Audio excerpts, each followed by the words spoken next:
In Spanish, the Bible doesn't say in the beginning was the Word. It says in the beginning was the Verb, and the Verb was with God, and the Verb was God. And I just think that is beautiful, that Jesus was an action word.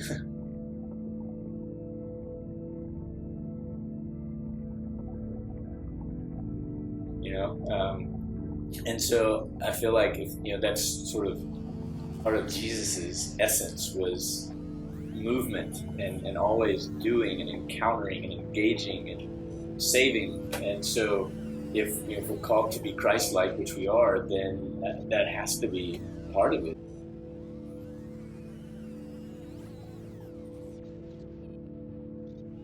We're out there doing things, and a mission trip is just one of the many things that I think we're called to do. And we talk a lot about Acts 1:8 and being called to be Christ's witnesses in Jerusalem, which is sort of at home for us, and throughout Judea and Samaria and to the ends of the earth. And those are some of the very last words that Jesus spoke to the disciples before he left them. And I guess he was probably being pretty careful with the words he was choosing at that point, and that's what he decided. After 3 years with these guys and everything we've been through and everything we've seen and done and experienced together, this is what I want to make sure they hear from me before I leave. And it's the church has to be present anywhere that there's need, and sometimes that means right there in your backyard and wherever USA you happen to be, and sometimes it means to the ends of the earth, which for us is where we are in Costa Rica. It's not just an option from my perspective for a Christ follower to be involved in mission, but it's a part of what it means to be a follower of Jesus Christ. I think often of Matthew 25, where the parable is told by Jesus of a king gave drink to the thirsty whenever you were hospitable to the stranger, whenever you gave clothing to the naked, whenever you did all of these sorts of things, when you took care of the sick, when you visited those in prison, then you were doing it to me.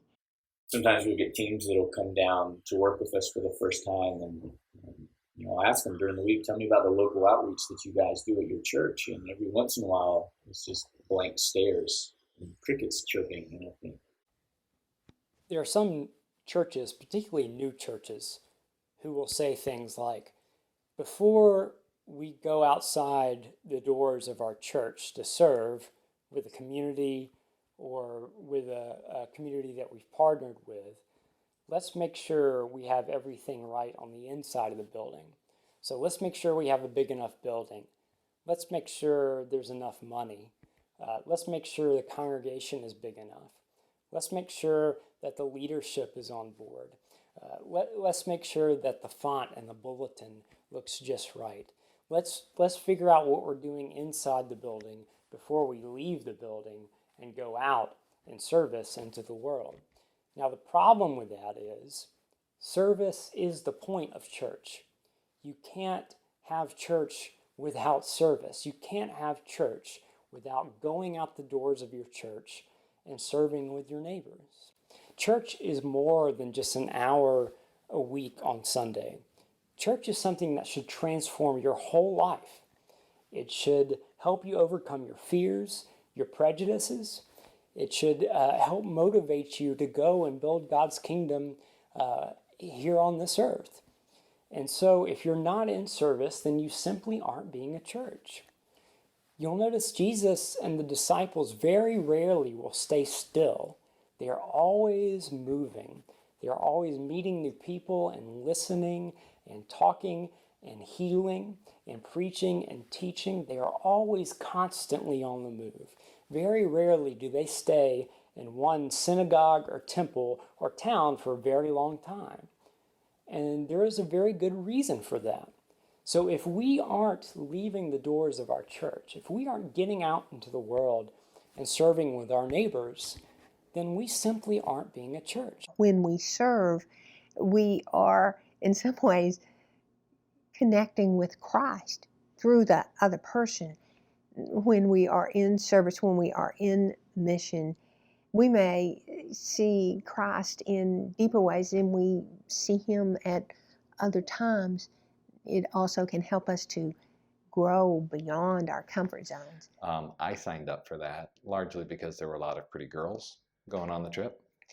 And while I was there, had this amazing experience with community in service. It felt like, and I'd done some small group types of stuff at my church before, but it felt like a small group that had met for a couple of years compacted into about 10 days. And we'd done regular meetings in preparation for that.